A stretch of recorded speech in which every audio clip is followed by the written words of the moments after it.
este colectivo necesitaba gritar muchas cosas, necesitaba desahogarse. Por eso el lema de Metamorfosis es del silencio a la vida. Lina, soy fan full de tus trapitos de la cabeza. Ya, fan full de tus trapitos. Sí, me dicen la profe de las pañoletas, sí me reconocen mis estudiantes. ¿Cómo Las está, amo Tomás? porque además tus accesorios van con el color de tus pañoletas. Eso, Ah, sí. o tu ropa, me encanta. Lina, ¿cómo has estado? Qué alegría estar de nuevo juntos. Sí, qué alegría, Tomás. Muy bien, gracias a Dios, aquí en casita, ya sintiendo fuerte el movimiento navideño aquí en la ciudad. ¿Cómo estás tú? En medio del caos también, en el caos de fin de año, pero a la vida, gracias. Muy contento porque cada vez se van sumando más personas Ujú, a los episodios que estamos haciendo sobre abuso en espacios de fe. Y es un tema candente, uno encuentra muchos comentarios, algunos a favor, otros en contra, algunos, un comentario muy específico que encontré hoy decía, pero no pueden generalizar. Y yo creo que ujú. es importante insistir, no estamos diciendo que la iglesia per se es mala. Estamos diciendo que hay cosas malas que se han normalizado dentro de este universo grande de las iglesias, porque hay muchas iglesias y hay muchos patrones dentro de las iglesias, y eso no significa que todas sean malas, pero sí significa que necesitamos sanear, ayudar a sanear las comunidades de fe, porque deben ser lugares seguros. Y en muchos lugares, por muchas ideas que se han normalizado, por muchas personas que han escalado a lugares de poder, han dejado de ser lugares Así seguros. es. Sí, y yo creo que lo otro, Tomás, es que no es, primero, como bien dicen, no estamos generalizando, y lo otro es que las personas que hacen parte de las diferentes congregaciones cristianas puedan identificar algunos patrones que, si bien no se están dando del todo en sus comunidades de fe, puede ser que algún tipo de comportamiento, algún tipo de creencia, alguna forma, algún estilo de liderazgo sí se ha ido empezando a sostener, y que si previenen y si se dan si caen en cuenta de esto a tiempo, pues pueden prevenir y no caer justamente en prácticas ya abusivas o en abuso espiritual. Entonces, creo que nuestra intención también es esa. Lisa O'Clay, que ya les he hablado de ella, menciona que hay un comportamiento abusivo que no pasa de una iglesia saludable a una iglesia abusiva de un día para otro, sino que se van naturalizando, como bien lo decías, algunas actitudes, algunas formas, estilos, conductas que al inicio son inútiles, que luego ya van siendo malsanas y que luego ya llevan al nivel de abusivo, ¿sí? Un nivel de abuso. Entonces, creo que nuestra intención no es decir que todas están en un patrón de abuso espiritual, pero que pueden tener de pronto actitudes o comportamientos que, si no le prestan atención, pueden llegar a estar allí. Y es muy interesante que si bien no son todas, hemos encontrado estos patrones a lo largo y ancho de las diferentes denominaciones cristianas, por lo menos dentro del protestantismo. Y entiendo que dentro del catolicismo también hay muchos lugares, muchos entornos que no son lugares y entornos seguros y que deberían serlo porque son comunidades que proclaman, que proclamamos, nosotros hacemos parte de estas comunidades, no proclamamos el amor de Dios, el abrazo de Dios. Y con estas realidades de abuso, lo que se muestra es una cara completamente diferente de lo que Dios debería representar. Desdibujamos a Dios, porque por un lado mostramos nuestros sermones, Dios, Dios, Dios, Dios, esto, Dios, aquello, Dios, todo, Dios, lo otro, y en las actitudes de los líderes, actitudes de abuso, muestran una cara completamente desdibujada de lo que debería ser el Evangelio. Sí, Hoy así tenemos un es. invitado muy especial que nos encanta hablar con él Y Lina, contanos quién está acompañándonos hoy por eso. Bueno, hoy nos acompaña afortunadamente Esteban Barrios, que ya había estado en un episodio anterior, eh, hablando Hola. un poco. Hola Esteban de Metamorfosis, creo que hoy una de sus producciones musicales muy, muy significativa. Bienvenido Esteban a Mesa Segura. ¿Cómo estás? Oh, hola Lina, hola Tomás, yo feliz, feliz, em, contento porque los he escuchado, los he seguido, me encanta el contenido, creo que es súper necesario y no me había imaginado estar aquí compartiendo con ustedes justamente porque cuando uno está consumiendo, digámoslo así, el contenido para edificación, piensa que a veces uno no tiene mucho que aportar, pero al final creo que es un granito de arena lo que ustedes nos ayudan a cada invitado a poner en esta hermosa construcción de la prevención y de la socialización de algo que aunque muchos nos querramos tapar los ojos para no ver o tapar los oídos para no escuchar, son cosas que ocurren, tal y como lo estaban diciendo ustedes en la introducción. Entonces, aquí estoy dispuesto a entregar ese granito de arena para que lo que ustedes están haciendo pueda llegar cada vez a más vidas. Nos encontramos con una producción tuya que nos sacude, nos alegra, nos empelicula. Fue como cuando hablamos con Lina. Lina fue la que me lo mandó. Fue como, Esteban hizo esta canción y yo no la he escuchado. Hoy es mi primera vez con la canción, pero fue muy emocionante, ¿no? Porque es un tema que poco a poco va poniéndose sobre la mesa, que poco a poco se va haciendo necesario como alzar la voz en contra del abuso en espacios de fe. Y aquí una cuña, este programa Mesa Segura está realizado. A mí siempre se me olvida ponerme grandecito en la imagen cuando estoy hablando. Este programa Mesa Segura se da a luz a través de un proyecto en red que se llama la Red Colombiana contra el Abuso en Espacios de Fe. Y este proyecto nace en Colombia y hay otros proyectos que nacen en España y hay otros proyectos que se van.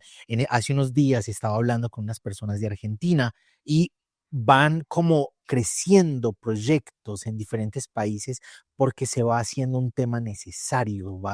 Vamos notando que hay muchos casos de abuso en diferentes lugares. Entonces, tu voz a través de esta canción y a través de tu trabajo en Metamorfosis se va haciendo muy necesaria. Entonces nos emocionó mucho cuando Lina me mandó el link, fue como, wow. No, esa canción, Cuenta. sí, bueno, les voy a decir lo que significa para mí la canción antes de contestar todas las preguntas e inquietudes que ustedes tengan, pero esta canción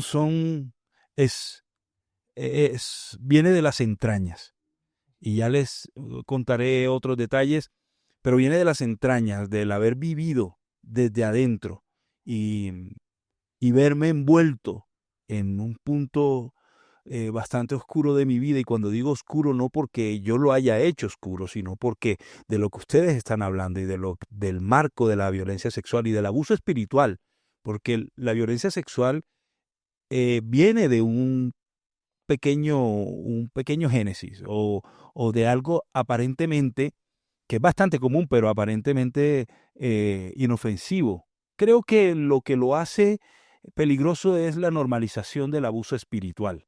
Allí comienza todo. Y el haber entendido, después de haber sido víctima junto con mi familia de un contexto como este, eh, me di cuenta lo lejos que puede llegar un daño como este.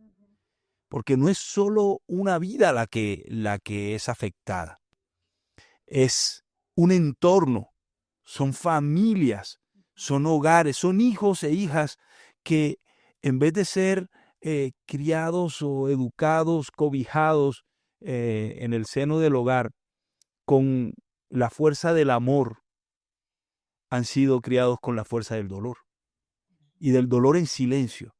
Y es donde vienen las prevenciones. Por favor, no vaya, por favor, no vea, nunca confíe. El dolor se hereda y a veces se hace de forma inconsciente.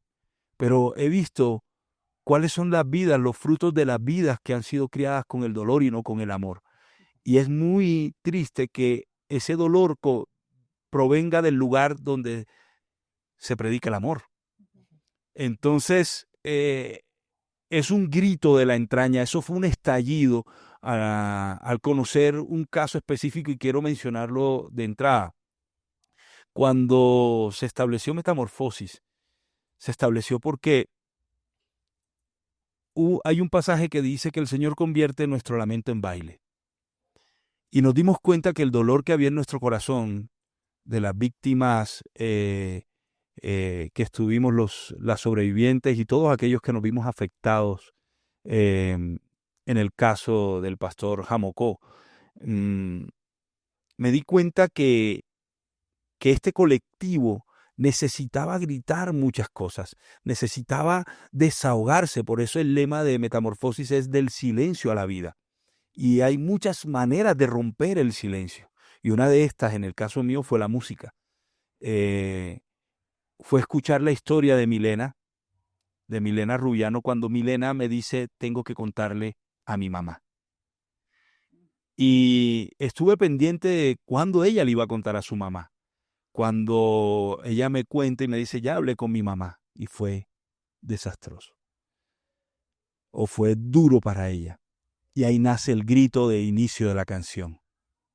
Ay, mi flor de verano. Y digo de las entrañas porque fue eso. Milena es la protagonista. Bueno, no solo ella, pero digo, ella fue la chispa que desencadenó esta composición. Ujú. Ok. Dice el grito de la canción, entonces vamos a añadir por aquí el video. Pero antes, Lina, yo quisiera escuchar desde tu profesión, desde tu conocimiento profesional, cómo fluye el grito de las personas que viven estas agresiones, ¿no? Porque me imagino que pasan por tristeza, pasan por el desencanto de la espiritualidad, pasan por pucha, yo tengo la culpa de que esto pasara, pasan cómo esta canción y estos como expresiones simbólicas, artísticas, culturales, son parte de ese conocimiento emocional que va brotando, se va dando a la luz, ¿no? Yo estoy como desde mi profesión, que es la comunicación, intentando como decir algo al respecto, pero vos sos la que sabe al respecto de cómo la psicología y las emociones están fluyendo a través de este tipo de expresiones, ¿no? Así es. Cuando justamente escuché por primera vez Ay, mi flor, y ese grito desgarrador, me acordaba de las primeras sesiones que tengo con los consultantes y las consultantes que llegan por abuso espiritual, ya sea que este abuso termine en un abuso económico, en un abuso sexual, en un abuso de acoso laboral, etcétera. Y esa primera sesión es como la posibilidad de romper el silencio y de que sea un grito, ¿sí? A veces un grito lleno de llanto, un grito lleno de queja, un grito lleno de molestia, de tristeza también muy profunda, de decepción, de confusión, ¿sí? Entonces se pasan por muchas emociones. Yo he tenido consultantes que en la primera sesión, no, sin tenerlo previsto, hablaron 1 hora y media, 2 horas, y yo solamente escuché, ¿sí? Porque es como esa necesidad de que salga todo, de ponerlo de alguna manera, y en este caso ponerlo en palabras, ¿sí? Y frente a otro ser humano que me escuche y que se dispone a sostener toda esta fluir emocional, creyéndome y en quien puedo confiar de que todo esto que le estoy compartiendo me va a ayudar un poco a tramitarlo, ¿sí? También en algunas situaciones yo percibo esto es parte de lo que he estado escribiendo, percibo que eh, las víctimas se mueven en ese proceso de ir sanando ese dolor, de lo poniendo en palabras, como en un duelo, porque son muchas pérdidas, ¿sí? Cuando hayan sido víctima de abuso espiritual, eh, y sale y rompe el silencio, por lo general las discriminan, los excluyen del contexto eclesial, los empiezan a difamar, entonces pierden pues su comunidad de fe, pierden sus amigos, algunas pierden sus familiares, porque algunos familiares deciden quedarse en la congregación y no creerles o decirle, "Pues, creo que estás exagerando". Pierden, a veces sienten que perdieron mucho tiempo de su vida, como que perdí 10 años de mi vida. Muchas personas me han dicho, he perdido los mejores años de mi vida en esa congregación, ¿sí? Y ya esos años no van a volver. Entonces hay como un montón de duelos allí por resolver, por sanar, por elaborar, por tramitar. Y claro, todo ese contenido emocional va saliendo. Y creo que el tema, un poco el asunto que también nos comparte Esteban de que la música sea una forma de tramitarlo, es muy interesante porque es como el arte siempre tiene esa función en este tipo de casos de facilitar ese trámite, sí, esa elaboración, ese darle significado a lo que pasó, obviamente sin justificarlo, pero sí darle un lugar en mi vida, un lugar en mi cuerpo, un lugar en mi mente, un poco más organizado. Yo trabajo muchas, digamos, técnicas de terapia desde asuntos artísticos para justamente ayudar y bueno, la música siempre ha tenido un poder maravilloso en esto. Vamos a escuchar la canción y vamos a ir como escuchando a Esteban y reaccionando a lo que vamos viendo en la canción, esta producción. Okay.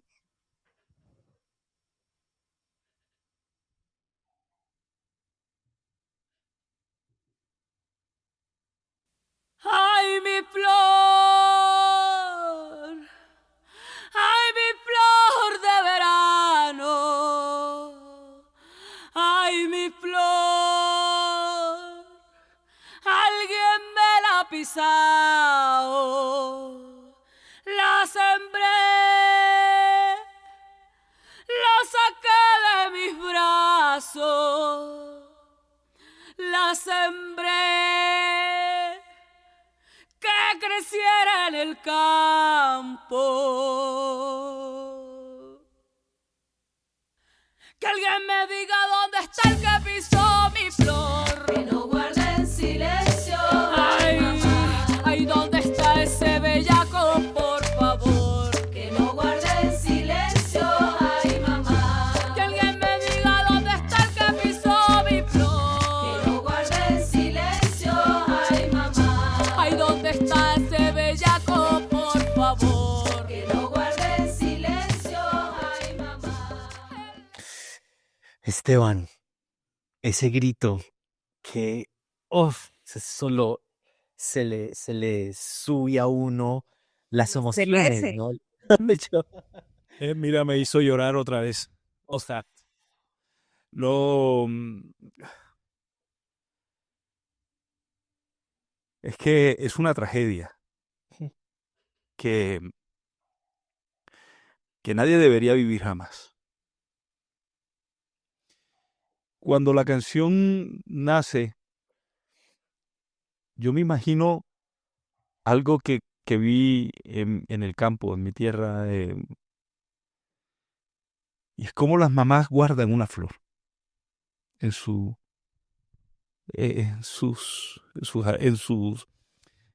materitas. Por lo menos mi mamá lo hacía o lo hace. Y siembra su flor y esta plantita y dice, esta flor cuando esté en verano va a ser hermosa, y ella piensa en los colores y cómo va a ser tan bella. Y, y entender que todas las expectativas que tienen los que siembran se ven frustradas cuando alguien pisotea sus plantas. A veces son animales sin razón que cruzan por encima, los caballos, las vacas, no sé, que, que van y te dañan todo. Yo me imaginé a la mamá de Mile, todo por su cabeza, pensar como una flor ella la tuvo en sus brazos, la regó, la puso en una materita hasta que vio que era necesario que ya tuviera un terreno mucho más fértil, que sus raíces crecieran.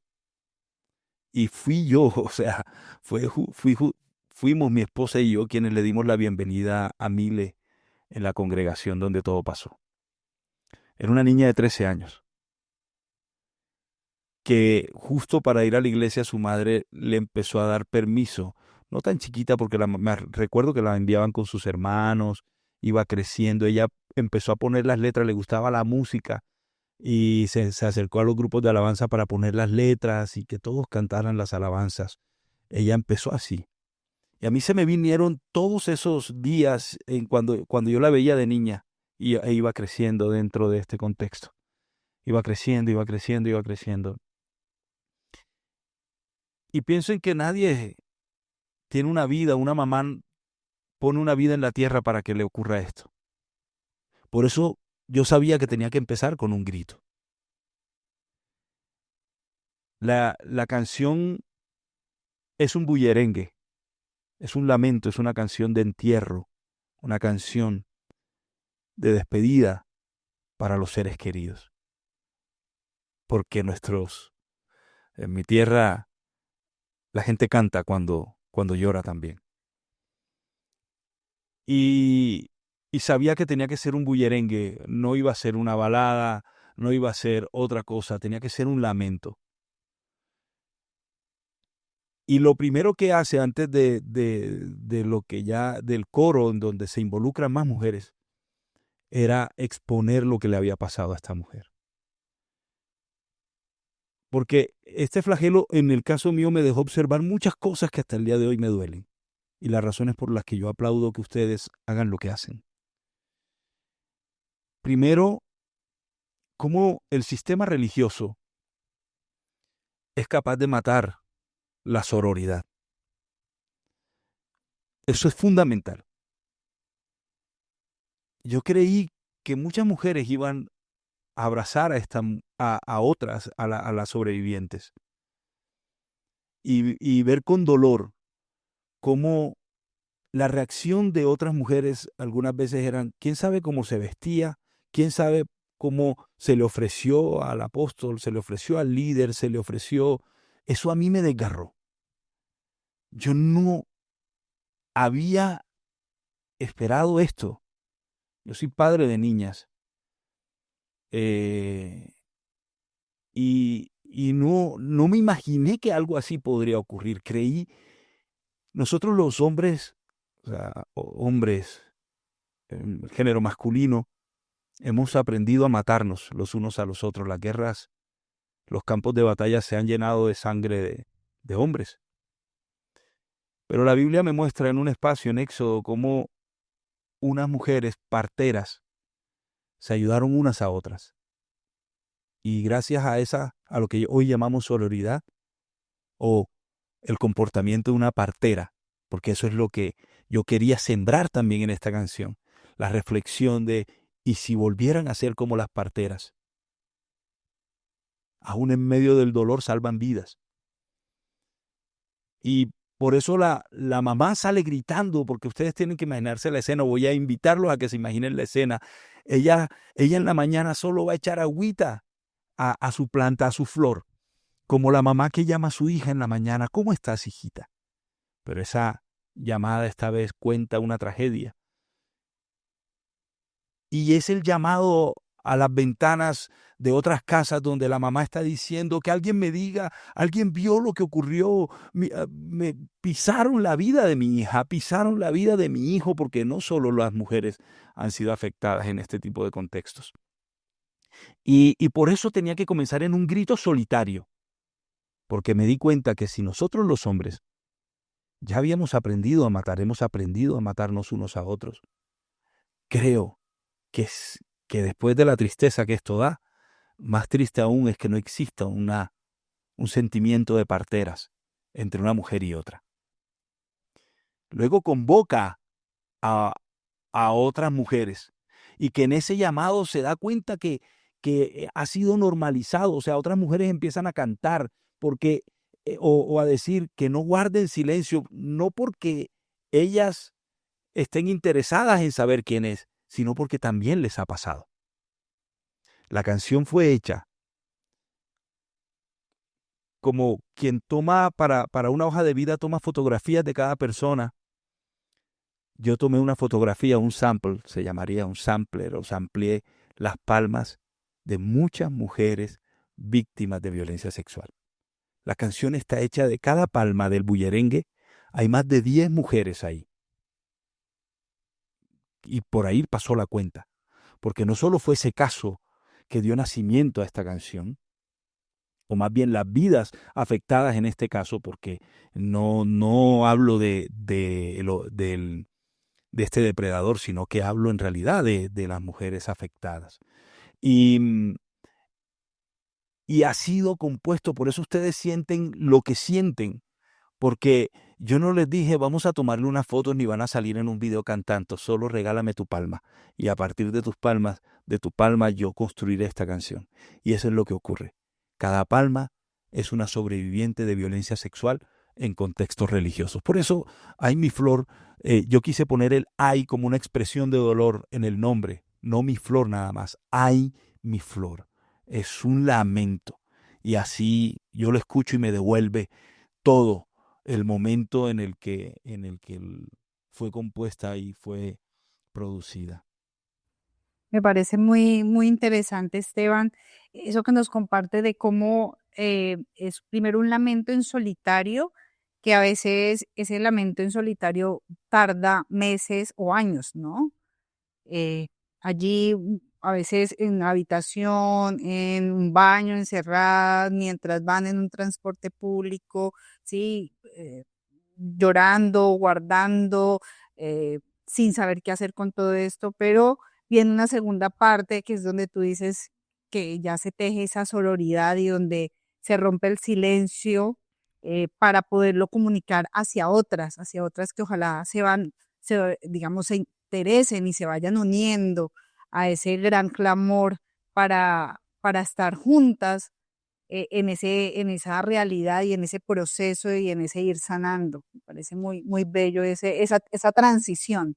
Exacto, Lina. Y mira que lo notaste bastante bien porque también el coro empieza con pocas mujeres. Que no guarden silencio y comienzan 2, el siguiente coro ya son 4, iban de 2 en 2, hasta que es un tutti o una intento reproducir la multitud porque el final de la canción es el sueño, es mi sueño, cuando todos estemos comprometidos con esto. Que el dolor supera la vergüenza, porque muchas veces a mí me preguntaban, ¿acaso no te da vergüenza exponer esto a la iglesia de esta forma? Y mi respuesta siempre fue, me daría mucho más vergüenza que esto ocurriera y nadie dijera nada. Fueron muchas las puertas que se cerraron. Yo cometí errores en el aprender a llevar este tipo de asuntos.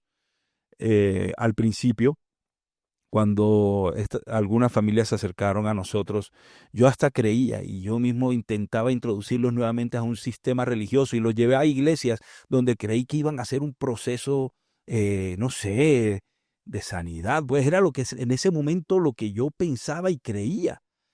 Y encontramos lugares, congregaciones donde hasta nos decían, no, recuerden que el siervo de Dios no se puede tocar, el manto del ungido no se puede tocar, la mujer es la que provoca ese tipo de cosas porque la mujer es la que destroza y ella es la... Ustedes no se imaginan, hubo un día en que yo lloré un domingo cuando lloraba pidiéndole perdón a esta familia porque le decía, perdónenme ponerlos así todos juntitos, a que fueran a una congregación a donde les dijeran de una, miren, este sujeto es muy amigo de nosotros, aquí no vengan.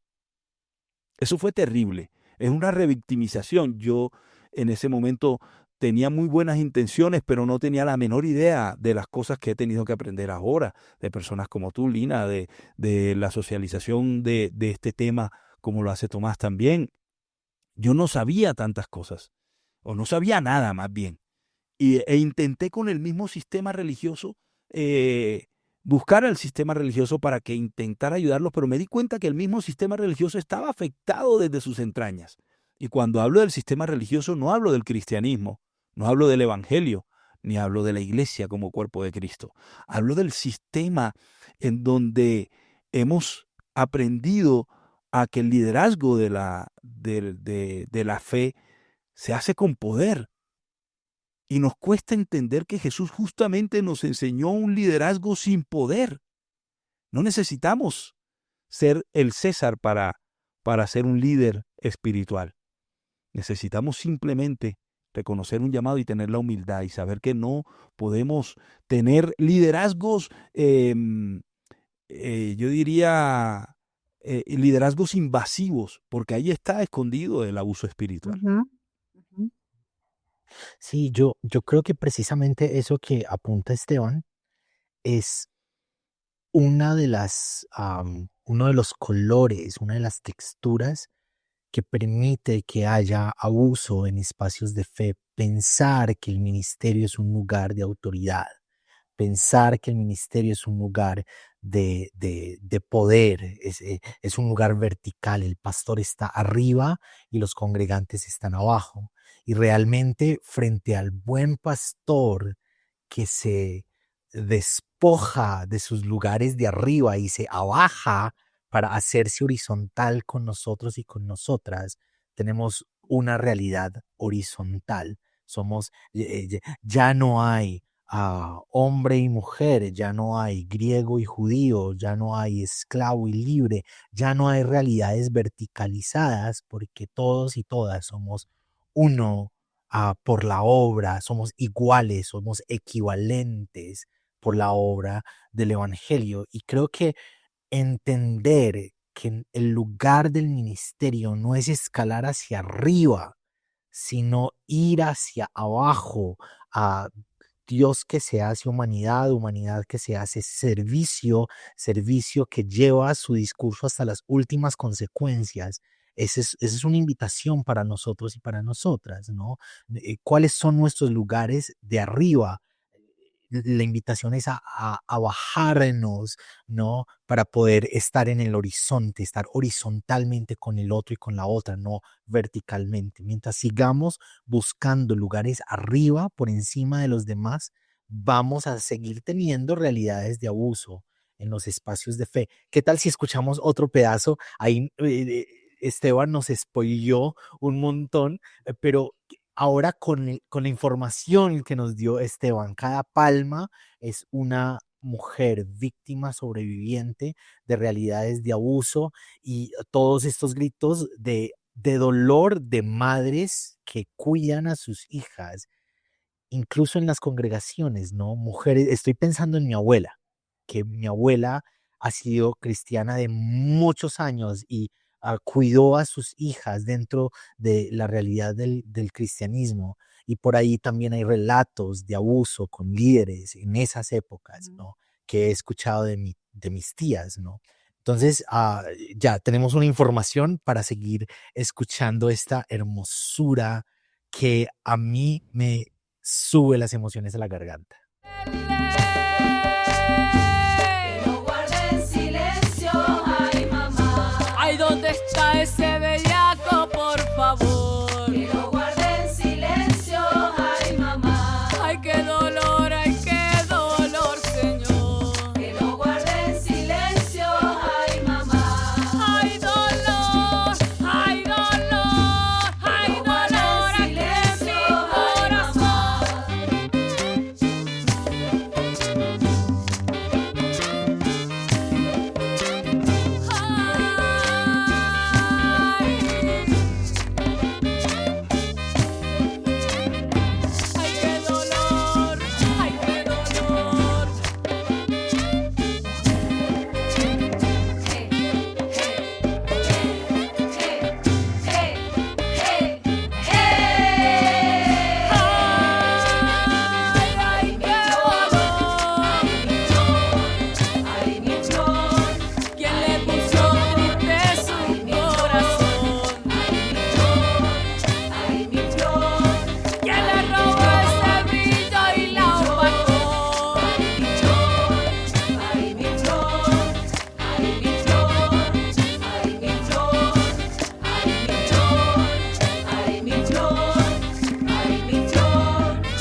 Tremendo. No, me dan cosas porque otro significado brutal que tiene esa canción, yo hablo así como si no fuera mí, es que en realidad no me pertenece, por eso está en el YouTube de Metamorfosis. ¿no? Es que el hecho de que al final de la canción todas las mujeres digan, ay, mi flor, es porque la hija de una es la hija de todas, como lo eran en las comunidades donde los tambores sonaban, donde los tambores suenan. Un niño, una niña es el niño y la niña de la comunidad. Y pienso que eso es lo que nos hace llamar pueblo, donde fácil se cuida. Algunas mujeres en sitios como San Basilio de Palenque lactan a otro niño o niña si su mamá tiene que irse a trabajar. Eh, entonces la leche materna no es de una, es del que la necesite. Y son cosas que en algún momento hicieron parte de nosotros también como pueblo. Hablo como pueblos en la fe, hermanos en la fe. Y cosas que esta canción intenta mostrar, no digamos la hija de, sino una de nuestras niñas. Es algo que tenemos que volver a pensar porque el Evangelio nos enseña a que no es mío, sino es nuestro. Y eso es algo que me dio durísimo, porque llevaba 18 años de cristiano. Muchos de ellos siendo líder, siendo llamado pastor. Y de una u otra forma no sabía que estaba sumergido y hacía parte de esto. Tuve que hacer un reset en mi vida y aprender muchas cosas, ponerme a estudiar, pero también desintoxicarme, practicar un detox tremendo porque me di cuenta que en el Evangelio, por lo menos en mi vida, para no poder ver esto, a mí no me faltaban cosas, a mí me sobraban cosas, me sobraban estructuras. Ahora que lo mencionaba Tomás, una de las cosas que en ese tiempo yo, leyendo la Biblia, reflexionaba, porque, como dice un amigo, el que se quema con la leche cuando ve una vaca se sale corriendo. Y yo ya empecé a ver cuando te desintoxicas y sales de este tipo de contextos religiosos invasivos, te das cuenta que Jesús con la tentación de Jesús, cuando dice que el enemigo lo puso en el lugar más alto del templo, le ofreció poder religioso. Cuando lo puso en la Torre Antonia, también le ofreció el poder político. Y Jesús ninguno de los dos poderes lo aceptó. Pero nosotros hoy nos lanzamos. Lánzate y que ahí tus ángeles y nosotros de cabeza nos vamos. Porque el poder nos atrae. El poder es la ambición verdadera del ser humano. Y yo creo que en el momento en que la canción se está componiendo, yo estoy despertando a esa realidad. A nadie le interesaba que esto se supiera. Me di cuenta que muchos traslados de organizaciones gigantescas de la fe tenían que ver con estos temas. A este pastor lo enviaron a tal lugar, no todos, ojo, aclaro, no todos, pero había muchos incluidos en este tipo de actuar en denominaciones o congregaciones gigantescas, donde a un pastor lo enviaron a tal ciudad porque se metió con esta chica, a este lo trasladaron para tal ciudad porque se metió, o sea, es increíble. Yo no hablo de una moralidad, hablo de delitos que fueron tapados como si fuera un tema moral. Entonces, aquí eso. Otro tema, hay que mencionar a la maestra Ginette Navarro, es la cantante que está ahí. Ella se identificó tremendamente con esta canción. Hay un momento en que ella se quiebra también mientras la graban. Y ella cuenta también experiencias que ha conocido en el mundo de la música, y porque esto no es solo un flagelo de fe, solo que nosotros nos ocupamos de evidenciar lo que en la fe nos ocurre, porque no puede ser como la mujer de esta canción, que ella permita que la niña vaya a la iglesia porque cree que ahí va a aprender cosas maravillosas, y que sea justo en el lugar de la esperanza donde reciba la tragedia. Entonces, con Ginette fue tremendo porque ella me decía, ella también me enseñaba que el bullerengue era música de mujeres, pero a los hombres los dejaban tocar. Sí, era para tocar los tambores, pero no hablaban y no cantaban. ellos apoyaban en los tambores. Pero era muy significativo que Ginette tocara el tambor. Y fue ella quien tocó el tambor y cantó. Y me enseñaba también asuntos de contexto en los que yo no quería fallar para que la canción fuera realmente un bullerengue. Pero la canción no se compuso en un día. Esta situación viajó. Yo estuve de vacaciones en un pueblo que se llama Guamal Magdalena, también en Monpós, Bolívar, en una época de Semana Santa. Y me impresionó el tambor de la marcha. Es un tambor, ustedes no se imaginan, ahí hay una tambora, pero grabamos un tambor, como un tambor sinfónico. Y ese sale también para dar la marcha de lamento en procesiones que hacen en esos lugares. Y recuerdo que yo estaba sentado en una terraza viendo cómo ocurría todo en las procesiones de Semana Santa en esos lugares. Y vi una escena de María, no recuerdo cómo se llama lo que la gente carga bueno, Las vírgenes. sí, pero es una cosa pesadísima. E iba Jesús crucificado y atrás iba María y detrás de María iba el tambor. Y alguien me explicaba, es que el tambor es el que dice cómo marcha la gente. Y por eso tuvimos que involucrar, porque también fue ahí donde nació parte de la línea de los saxofones. Y ese tambor, dije, si es una marcha, no podemos cansarnos de caminar siempre hacia la justicia, porque también es un llamado de justicia la canción. La justicia no sana, pero la justicia previene. La justicia repara. Y en necesidad de todas las mujeres y hombres que han sido víctimas de violencia sexual, ellos tienen derecho a la justicia. No, intentamos ayudar a que la venganza no deja nada, pero la justicia sí repara y la justicia sí ayuda. Así es. Creo que ese aspecto que mencionabas, Esteban, de el abrazo solidario es parte del proceso de restauración, ¿sí? Hoy digamos, puedo decir que todas las personas que he podido atender tienen una fantasía de que un día alguien de la congregación en donde ocurrieron los hechos de abuso, así sea una persona, pueda decirle te creo, ¿sí? Y te pido perdón por lo que hicimos, ¿sí? Así no haya sido el agresor directo, pero hicimos en el sentido de que permitimos, de que no te protegimos, de que no te creímos, de que te expulsamos, de que te difamamos, ¿sí? Esa necesidad de que hayan otros, ojalá de esa congregación de la que fui parte, que me acojan, que me abracen, que me digan, realmente nos duele que hayas tenido que pasar por esto. Y creo que estos cantos que tú dices, donde la mujer es protagonista, pero no se exime a los hombres, sino que también ellos desde el rol del tocar el tambor tienen una participación de respaldo y apoyo, es fundamental para ese proceso sanador. ¿Mm? Sí, creo que es algo que como hombres debemos hacer. Debemos involucrarnos en esto, porque también es una labor educativa.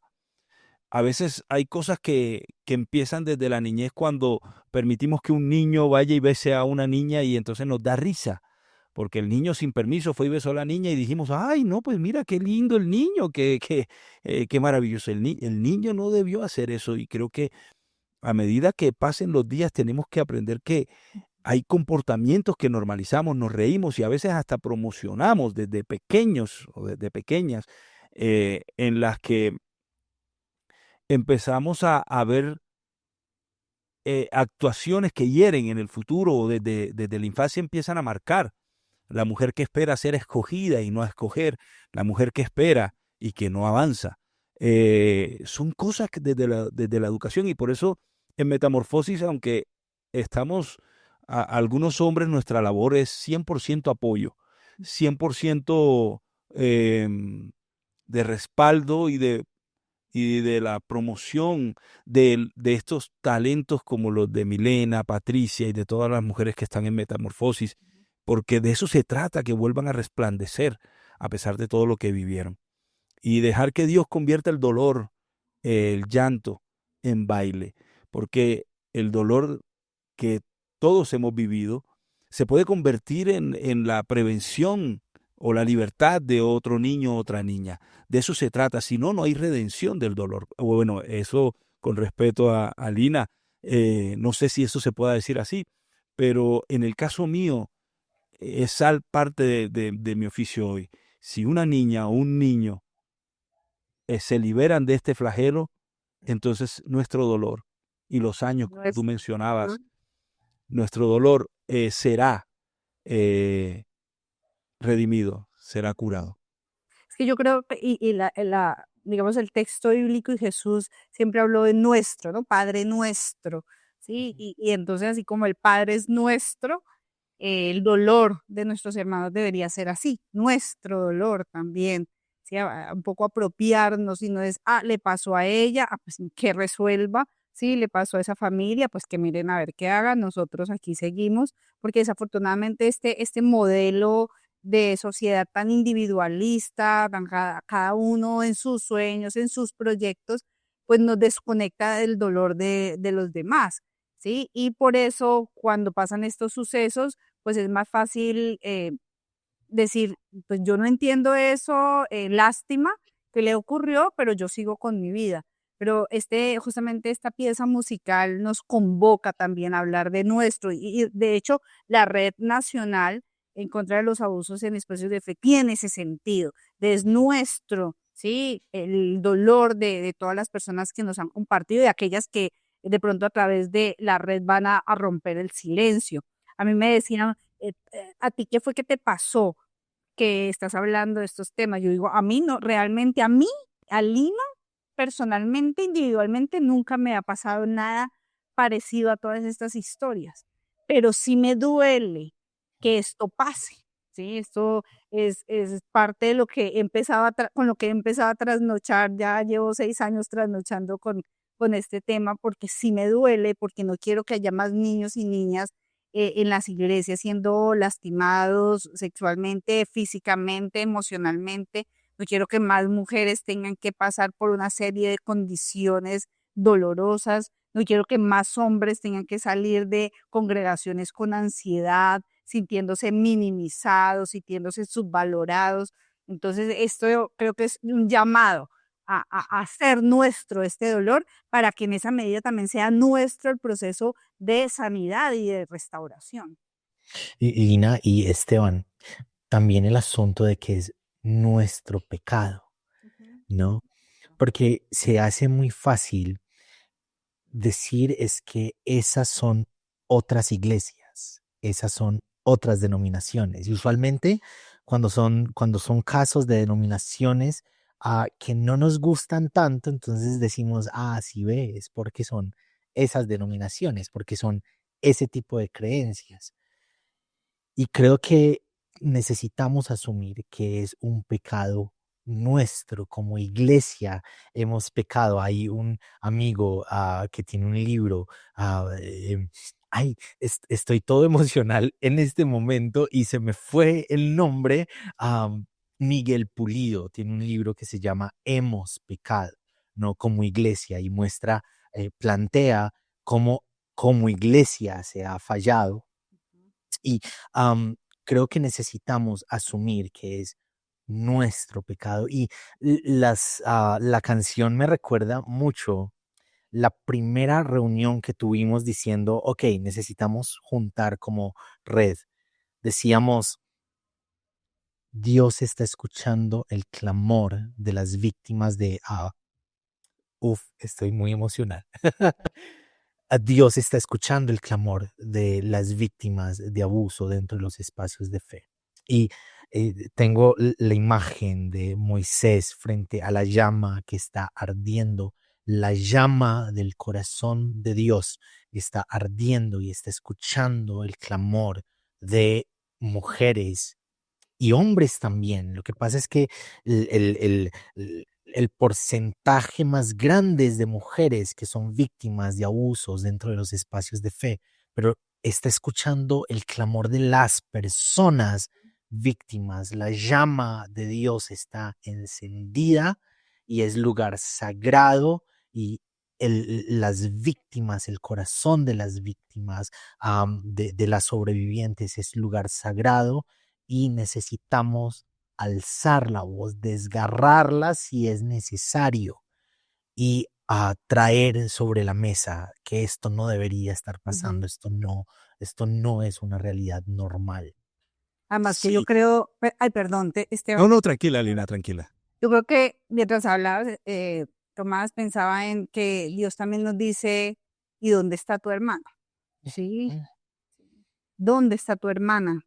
¿Sí? Ah, no, fue abusada, fue maltratada, fue utilizada, fue lastimada, sí, pero nos dice a nosotros, ¿sí? ¿Dónde están tus hermanos? Y creo que allí el Señor nos recuerda todo el tiempo con ese texto entre dos hermanos, donde uno le hizo daño a otro, ¿dónde están tus hermanos? Y nos está pidiendo cuentas también alrededor de este asunto, Esteban. Eh, Fue también en parte del juicio vivido cuando una psiquiatra forense o una psicóloga forense, no recuerdo si el pregrado era psicología o psiquiatría, medicina legal, empezó a describir el comportamiento de las personas que hacían algo así. Y en mi manera de ver, con la manera en que asimilé todas las palabras, porque fue mucho lo que describió y la razón por la que existió un concurso, cómo hacía, cómo seleccionaba, era algo que está plasmado en el Evangelio y es el culto al yo. Todo lo que tenga que ver con un culto al yo es peligroso, cosa que no, de la que ninguno de nosotros estamos exentos. Es inherente al ser humano, es inherente a nosotros. O sea, tenemos que cuidarnos profundamente del yo. Y veo la razón por la que el Evangelio pone dos sillas enfrente de nosotros. Una es la de Él como el Señor, como el amo supremo del universo, quien merece toda gloria y honra, pero nos pone al prójimo por encima del yo. Y, y es porque el yo hace ver a las personas como un objeto, como una herramienta de satisfacción. Decimos cosas como, bueno, yo siembro en él porque es buena tierra, es decir, que lo vemos también con el interés de que si le doy yo voy a recibir más. Y en todo tenemos un culto al yo que lo practicamos sin darnos cuenta y que está allí silencioso, pero que son plataformas tremendas del yo. Una persona a la que no se le puede decir nunca, hey, ojo, porque lo que acabas de decir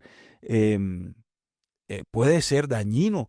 Cuando enseñábamos, yo lo dije en la entrevista anterior, cuando enseñábamos el libro de El Escudero de Dios, no sé si Terry Nance se imaginó alguna vez que su libro iba a ser usado como Mein Kampf, mi lucha de Hitler alguna vez por alguien y convertirlo en una herramienta de manipulación.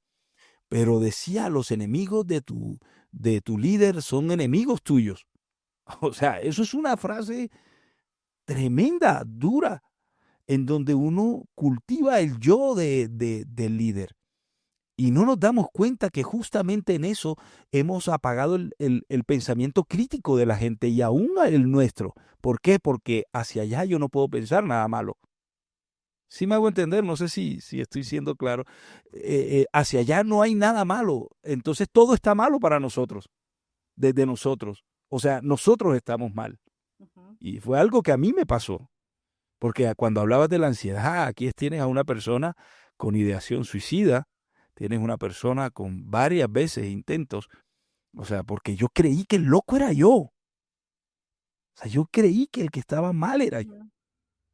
Y entonces, esto sin duda alguna, ahora la canción ya ha pasado un tiempo desde la composición y producción de ella, pero la canción me alegra que ustedes la hayan visto, la hayan escuchado, porque la canción intenta decirnos eso, es un grito, es un lamento, en donde queremos es que ustedes y que todos pensemos como miembros de la fe en lo que duele un pequeño error, a lo que llamamos a veces errores. Error. No, no es error, es una tragedia.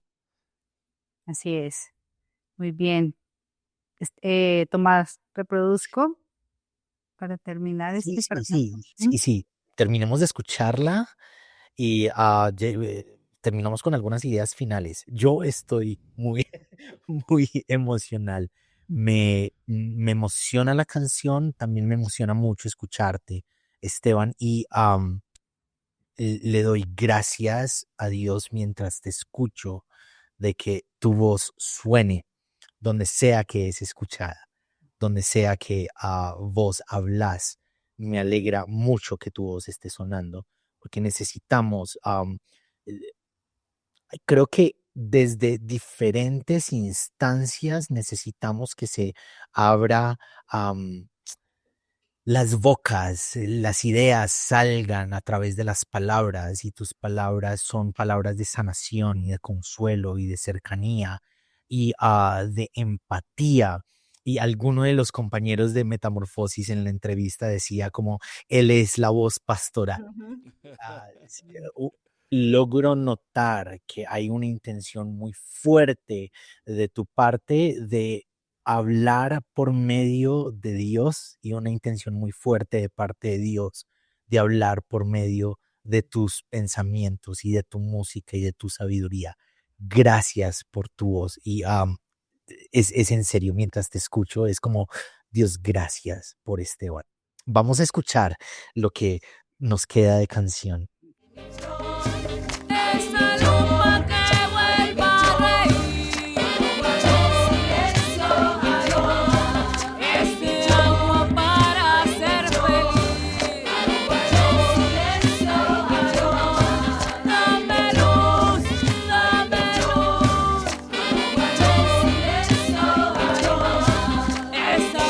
que diga estoy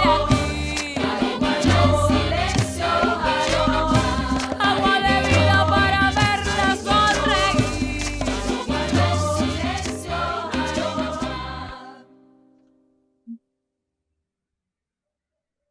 El final es, todo me conmueve. También yo creo que me pegaste lo sentimental, mi querido Tomás. Pero la mamá nunca da por perdida su flor. Ella no la da por muerta. Ella quiere que sonría. Ella quiere que sueñe con tener una familia. Ella sueña con que otra vez vuelva a creer en Dios. Ella sueña con que su flor viva, que florezca a pesar de que todo está en contra de la sonrisa. Y quiero invitar, si me lo permiten ustedes, a que pensemos en un hombre, porque en Metamorfosis también hemos recibido hombres que han sido afectados sexualmente también. Y piensen en mujeres que en este momento no han roto el silencio, porque en su proceso, que es individual y cada uno distinto, ellas siguen viviendo, siguen siendo mamás, intentando hacer felices a un niño o una niña, teniendo dolor dentro. Son profesionales también, compartiendo vida todos los días, yendo a las escuelas e intentando fingir una felicidad que no han vivido. Porque lo que yo sé es que hasta que el silencio no se rompa, hay cadenas, hay esclavitud. Por eso también necesitamos contextos en donde una mujer pueda ser capaz de decir me pasó, y un hombre también pueda decirlo, y no pensemos lo malo de ella o lo malo de él, sino que la reacción sea un abrazo. Y quiero que pensemos en una sociedad como la colombiana, en donde hemos visto la violencia en todos lados. Es que la religión es uno de los ámbitos, pero también ocurre en la política, ocurre en las universidades, ocurre en muchas partes. Y todos salimos a la calle, criamos niños, niñas, tenemos amistades, pero cada tanto la sonrisa, las amistades se convierten en un bálsamo en aspirinas que no curan nada. Esto yo creo que es capaz de cambiar una nación. Si la violencia sexual es un tema de conversación y si desde niños podemos dar prevención, si en las escuelas podemos decir esto, si en nuestros contextos religiosos aceptamos protocolos de protección, no porque seamos malos, sino porque es sano tener protocolos. Yo sueño con que un día existan congregaciones con un logo que diga, aquí tenemos este protocolo, que personas como Lina establezcan un protocolo y digan, miren, las consejerías deberían ser en este punto, estos son los límites, de aquí para allá no es un asunto de los ministros del Evangelio, de aquí para allá tiene que ser algo profesional, o de aquí para allá es la vida privada, de aquí para allá no debemos pasar, porque hace parte de la dignidad que Dios le dio a todos los seres humanos, tanto que Él reconoce la puerta, que si se abre o se cierra, eso se llama dignidad, algo que Dios respeta. ¿Por qué nosotros vamos a pasar las líneas?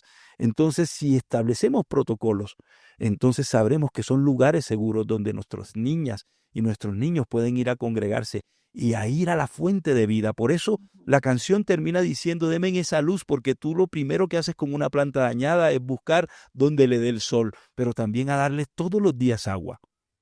Mi hija detrás de mí, no sé si se alcanza a ver, una persona le botó una ramita de orquídeas, que ahora últimamente están de moda. Y a mi hija sus orquídeas le han dado orquídeas. Y ella se la trajo porque la habían botado y dijo, no, papi, va a dar orquídeas. Y ya empezó a dar. Ahí tiene varios capullitos, no sé si me van, botoncitos, porque va a florecer.